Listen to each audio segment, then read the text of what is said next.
আমরা শুনছিলাম ভগবান শ্রী চৈতন্য মহাপ্রভুর এবং শ্রীল রামানন্দ রায়ের মধ্যে বিশেষ সর্বশ্রেষ্ঠ প্রশ্ন উত্তর পর্ব তার দ্বিতীয় অংশ আজ। তো ভগবান শ্রী চৈতন্য মহাপ্রভু যে প্রশ্ন করেছিলেন, তারপরের যে প্রশ্ন করেছিলেন তিনি, এই জড়জগতে সবচাইতে জীবের কোন গান উত্তম? আমরা যে গান করি, বিভিন্ন কবির গান হোক, বিভিন্ন সাহিত্যিক বা বিভিন্ন কবিকারের, কিন্তু এই বিশ্বে সর্বশ্রেষ্ঠ গানটা কি এবং সে গান কারা লিখলে গাইলে আমরা চিরদিনের জন্য মুক্ত হব? রামানন্দ রায় কি মহাবীর প্রশ্ন করেছিলেন, গান মধ্যে কোন গান হয় জীবের নিজ ধর্ম? রাধা কৃষ্ণের প্রেম কেলি জীবের সেই মর্ম। অর্থাৎ গানের মধ্যে সর্বশ্রেষ্ঠ গান হলো রাধা কৃষ্ণের যে যুগল বিলাসের উপরে যেমন গান লিখেছেন যারা, বিদ্যাপতি চণ্ডীদাস, জ্ঞান দাস, গোবিন্দ দাস, নরোত্তম দাস, শ্রীনিবাস আচার্য, কৃষ্ণদাস কবিরাজ গোস্বামী, রূপ রঘুনাথ দাস গোস্বামী, আমাদের পূর্বতন আচার্য বৃন্দ এবং ভক্তিবিনোদ ঠাকুর আদি, এনারা যে সমস্ত গান লিখেছেন স্বয়ং শ্রী রাধা কৃষ্ণের উপর, সেই সমস্ত গান হলো জীবের সর্বশ্রেষ্ঠ গানের সাফল্যতা।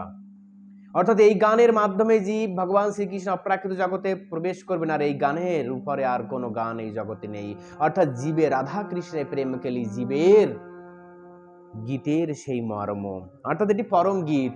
এই গীত লাভ করার পরে, এই গীত কীর্তন করার পরে জীবের হৃদয় থেকে যে কামনা বাসনা পাপ রূপে পক্ষী সম্পূর্ণরূপে বিনাশ প্রাপ্ত হয়। আর এই জড় জগতে যে গান রয়েছে, সেই গানে আমরা দেখতে পাই তার আবিধানিক অর্থ কত, আর আমাদের রাধা কৃষ্ণের গানের মধ্যে যে উত্তম যে শব্দ জীবকে কিভাবে চেতনায় পরিস্ফুটিত করে। আপনার বিদ্যাপতি চণ্ডীদাসের কীর্তনগুলো একবার শ্রবণ করুন, আর এই জড় জগতের কোন এক যে কবি নাট্যকারের গান আপনারা শ্রবণ করুন। আকাশ আর পাতাল, জড় বাসনা তাদের মধ্যে পরিপূর্ণ সেই গানের ভিতরে। সে গানের ভিতরে কোনো জ্ঞান তো দূরের কথা, ছেলে মেয়েদের উচ্ছৃঙ্খলের রাস্তার একটি সুগম করে দিল। কিন্তু ভগবান শ্রীকৃষ্ণ উদ্দেশ্যে যে সমস্ত গীত, যে সমস্ত কীর্তন রয়েছে, যদি কোনো ভক্ত কীর্তন করে, যদি যে কোনো ব্যক্তি শ্রবণও করে, অবশ্যই তা পরমার্থিক মঙ্গল। আর শ্রেয় মধ্যে জীবের কোন শ্রেয় হয় সার? শ্রেয় শব্দের অর্থ আশ্রয়, বা শ্রেয় শব্দের অর্থ আমরা কার সান্নিধ্য থাকব, এই হলো সর্বশ্রেষ্ঠ। কৃষ্ণ ভক্ত সঙ্গ বিনা সঙ্গ নাহি আর, শ্রেয় নাহি আর। বলছে কৃষ্ণ ভক্তের আশ্রয় থেকে যে কৃষ্ণ ভক্তি যাজন, সেটাই আবার আমাকেও দেখতে হবে। আমি যার সান্নিধ্যে আসি প্রত্যেক দিন, তার কাছে কি কিছু নতুন নতুন কথা পাচ্ছি বা জ্ঞান পাচ্ছি, বা কৃষ্ণ ভক্তি আমার বৃদ্ধি হচ্ছে? আমি তার কথার প্রতি আকৃষ্ট, না তার রূপের প্রতি আকৃষ্ট? এটা বিবেচনার বিষয়। আমি যদি তার কাছে কৃষ্ণ কথা শ্রবণ করার প্রতি আকৃষ্ট, তবে আমার তার সঙ্গ উত্তম। কিন্তু কৃষ্ণ কথা শ্রবণ করার পরেও যদি আমি তার প্রতি জাগতিকভাবে আবার আকৃষ্ট হই, তাহলে সে সঙ্গ উত্তম নয়। আমরা তো ফোন সবাইকে করি, আর ভবিষ্যতে করবেও জীব, কিন্তু এই ফোনের ভিতরে দেখতে হবে আমি তার প্রতি আকৃষ্ট হয়ে ফোন করছি, না কৃষ্ণ কথা শোনার প্রতি হয়ে আকৃষ্ট হয়ে ফোন করছি। যদি কৃষ্ণ ভক্তি শোনার প্রতি আকৃষ্ট হয়ে আমি তাকে ফোন করি, সেটি হলো যথার্থ কৃষ্ণ সঙ্গ। আর স্বয়ং সঙ্গ তো আছেই। আমার তার ভালো লাগে কথা শুনতে, তার দেখলে তাই ফোন করি, এটি যথার্থ সঙ্গ না। এটি পরবর্তীতে কামে রূপান্তরিত হবে। ফোন সবাইকে ব্যবহার করতে হবে, অবশ্যই ভবিষ্যতেও করবে, কিন্তু উদ্দেশ্য যদি আমার কৃষ্ণ ভক্তি কেন্দ্রিক হয়, কৃষ্ণ কথা শ্রবণ করার উদ্দেশ্য হয়, তো উত্তম। আর যদি বিপরীত হয়, কৃষ্ণ কথা শুনছি কিন্তু বিপরীত ভাবে আবার কিছু না কিছু ভিতর দিয়ে অল্প একটু তার প্রতি আকৃষ্ট আমি আসি, তাহলে সেখানে ফোন না করাই ভালো। এই জন্য বলা হয়েছে সর্বশ্রেষ্ঠ সঙ্গ হলো কৃষ্ণ কথারূপী তার আশ্রয় করে সঙ্গ। এ হলো বাস্তব সঙ্গ। তারপর কি বলছেন? জীব সবসময়ের জন্য কার লীলা স্মরণ করবে? কাহার স্মরণ জীব করিবে অনুক্ষণ? কৃষ্ণ নাম রূপ গুণ লীলা প্রধান স্মরণ। কৃষ্ণের নাম, কৃষ্ণের রূপ এবং কৃষ্ণের লীলা আমরা তো 24 ঘন্টায় কারণ না কারো মনে করি, তো সে জাগতিক মনে হোক আর পারমার্থিক হোক, কিন্তু মনে কাকে করব সব সময়? কৃষ্ণের নাম, কৃষ্ণের রূপ, কৃষ্ণের গুণ এবং কৃষ্ণের লীলা। এই চারটি জিনিস যদি সদা সর্বক্ষণ আমরা স্মরণ করি বা শ্রবণ করি, তাহলেই আমরা কৃষ্ণকেই প্রাপ্ত হব। আর এর বিপরীত যদি আমরা স্মরণ করি, আমি কারো রূপের প্রতি আকৃষ্ট হয়ে গেলাম, কারো গুণের প্রতি আকৃষ্ট হয়ে গেলাম, কারো লীলার প্রতি আকৃষ্ট হয়ে গেলাম, হ্যাঁ, কারো নামের প্রতি, তাহলে আমার অধঃপতনের লক্ষণ। সম্পূর্ণ কৃষ্ণ কেন্দ্রিক এই চারটি, এখানে আর কারোর কথা বলেননি চৈতন্য মহাপ্রভু পার্ষদ রামানন্দ রায়, যে কৃষ্ণের নাম রূপ গুণ এবং লীলার প্রতি জীব সর্বক্ষণ করিবে স্মরণ। ব্যাস। আর আমরা গুরুদেবকে আগে স্মরণ করি কেন? তিনি আমাদের এইগুলি শিক্ষা দিয়েছেন, হে গুরুদেব আপনার আশীর্বাদ থেকে আমি লীলা স্মরণ করছি, আপনি আমাকে কৃপা করুন, বা সেইভাবে যেভাবে শিক্ষা দিয়েছেন সেইভাবে যেন আমি করতে পারি। এই জন্য আগে গুরু স্তুতি, তারপরে তো কৃষ্ণলীলা স্তুতি। রাধা কৃষ্ণের বলছে দেহ মধ্যে জীবের কোন দেহ প্রধান? রাধা কৃষ্ণের পদাম্বুজ ধ্যান প্রধান। এই জগতে আমরা সবাই ধ্যান করি, কিন্তু সর্বশ্রেষ্ঠ ধ্যান কাকে করব?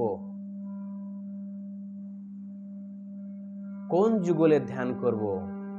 বলছে রাধা কৃষ্ণের চরণ যুগল করো ধ্যান। ব্যাস, চরণ যুগল ধ্যান করো।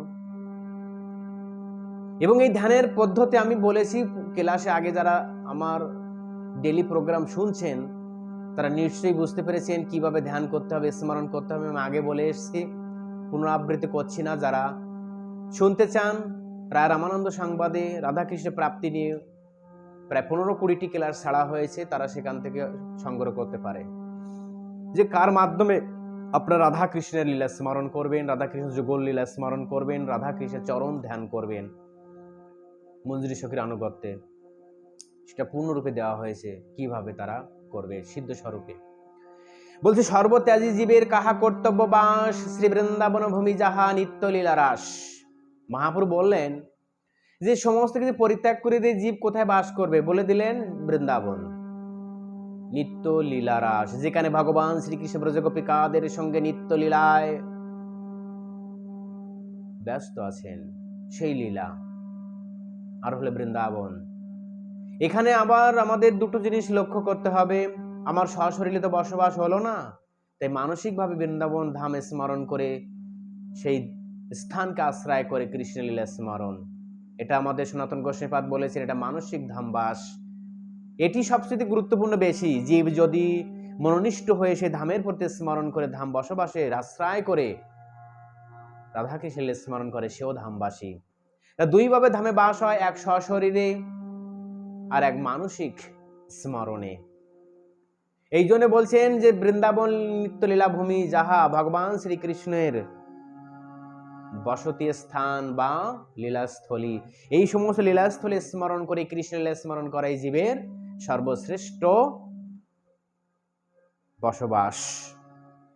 সবাই আমরা বসবাস করি বিভিন্ন দেশান্তর ইত্যাদি, কিন্তু উদ্দেশ্য কি? কৃষ্ণ কথা। উদ্দেশ্য কৃষ্ণের ধামে বসবাস করে, মানসিক ভাবে হোক আর সাক্ষাৎ ভাবে হোক, দুই ভাবে। যারা এখন মানসিক ভাবে করছেন, স্মরণ রাখবেন ভবিষ্যতে সাক্ষাৎ ভাবে যেন সেই পটভূমিতে বসবাস করে আমরা কৃষ্ণের স্মরণ করতে পারি। শ্রবণ মধ্যে জীবের কোন বড় শ্রবণ কীর্তি সার, রাধা কৃষ্ণের প্রেমলীলা কর্ণ রসায়ন। এবার জীব সবসময় কার লীলা স্মরণ করবে? বলছে শুধুমাত্র রাধা কৃষ্ণের লীলা কথা, রাধার বৃন্দাবন লীলা, কৃষ্ণের বাল্য পৌকণ্ড কৈশোরাদি লীলা, এই কৃষ্ণ কথা হৃদয় অভ্যন্তরে সবসময়। এখানে বলেছেন শুধু রাধা কৃষ্ণ প্রেম লীলা কর্ণ রসায়ন, বৃন্দাবনে ভগবান ব্রজগোপিকাদের সঙ্গে যে সমস্ত লীলা করেছেন, সেই লীলাকে আমাদের কর্ণযুগলে স্থান দিতে হবে, তবে আমরা ব্রজগোপী আনুগত্য লাভ করতে পারি। আর কোনো লীলা নয়, কেন মধুর লীলা যে যত শুনবে, আর মধুর লীলার চরম পর্যায়ে হলো ব্রজগোপিকাদের সঙ্গে ভগবান শ্রী চৈতন্য মহাপ্রভু বলছেন যে কৃষ্ণ করেছিলেন। যে যত ব্রজগোপিকাদের কৃষ্ণের সঙ্গে বিহারের কথা শ্রবণ করবেন, সে তত জলদি মধুর রসের ভক্ত হয়ে রূপান্তরিত হবেন। কেন বিকৃতাম ব্রজবধূম চ বিষ্ণু শ্রদ্ধান্বিত বর্ণদয়ে যদিবা ভক্তিম পরম ভগবতী প্রতিলভ্য কামাম তজ্জস হৃদয় যশনাত্ম অসিরেন ধীরঃ। এই শ্লোকে বলছেন যে যত ব্রজগোপিকাদের কথা, ব্রজ কৃষ্ণের লীলার কথা শ্রবণ করবেন, বিশেষ করে মধুর রসের লীলার কথা, কর্ণ রসায়ন, তার কর্ণ অবশ্যই এক অপ্রাকৃত দিব্য স্তরে চলে যাবেন। যারা বাল্য রসের ভক্ত তারা কৃষ্ণের বাল্য রস বেশি শ্রবণ করতে ইচ্ছুক, যারা মধুর রসের ভক্ত কৃষ্ণের মধুর লীলা রস শ্রবণ করতে ইচ্ছুক, যারা শক্য রসের ভক্ত তারা কৃষ্ণের শক্য রসের লীলা শ্রবণ করতে ইচ্ছুক, আর যারা বাৎসল্য রসের ভক্ত তারা বাৎসল্য রসের লীলা শ্রবণ করতে ইচ্ছুক, আর যারা কোনো রসের কথা যারা শ্রবণ করে না, তারা সারাদিন বিভিন্ন তত্ত্ব নিয়ে আলোচনা করে, ইত্যাদি ইত্যাদি, বৈকুণ্ঠের তত্ত্ব নিয়ে হতে পারে, স্বর্গলোকের তত্ত্ব নিয়ে হতে পারে, কোনো অসুর ভগবানের মারামারি লীলা ঠেলা, এই সমস্ত হতে পারে। কিন্তু এখানে বলছে রাধা কৃষ্ণ প্রেম লীলা, অর্থাৎ প্রেম লীলা, অনেক প্রেম লীলা করেছেন তার প্রিয় ভক্তদের সঙ্গে, মথুরা, দ্বারকা, বৃন্দাবন, কিন্তু সর্বশ্রেষ্ঠ প্রেম লীলা বৃন্দাবন। এই জন্য গোস্বামীরা আমাদের যে গ্রন্থ দিয়েছেন, বিশেষ করে গোপাল চম্পু, পূর্বতন আচার্যরা দিয়েছেন কৃষ্ণ কারণামৃত, তারপরে তোমার লঘু ভাগবতামৃত, বিদগ্ধ মাধব, ললিত মাধব, রঘুনাথ দাস গোস্বামীর বিভিন্ন স্তবাবলী, মথুরা মাহাত্ম্য, গোবিন্দ বিরোধাবলী, রাধারস সুধানিধি, প্রেম ভক্তি চন্দ্রিকা, কত গ্রন্থের নাম আমি বলবো। এই গোস্বামীর আমাদের যে গোস্বামী আচার্য পাদেরা যে গ্রন্থ আমাদের দিয়েছে রাধা কৃষ্ণের প্রেম লীলার উপর, আনন্দ বৃন্দাবন চম্পু, এই সমস্ত গ্রন্থ অধ্যয়নের মাধ্যমে রাধা কৃষ্ণের নিত্য লীলায় জীব সহজে প্রবেশ করার যোগ্যতা লাভ করে। অষ্টকা লীলা স্মরণ পদ্ধতি, গোবিন্দ লীলামৃত গুটিকা, কৃষ্ণ কর্ণামৃত, কৃষ্ণ ভাবনামৃত,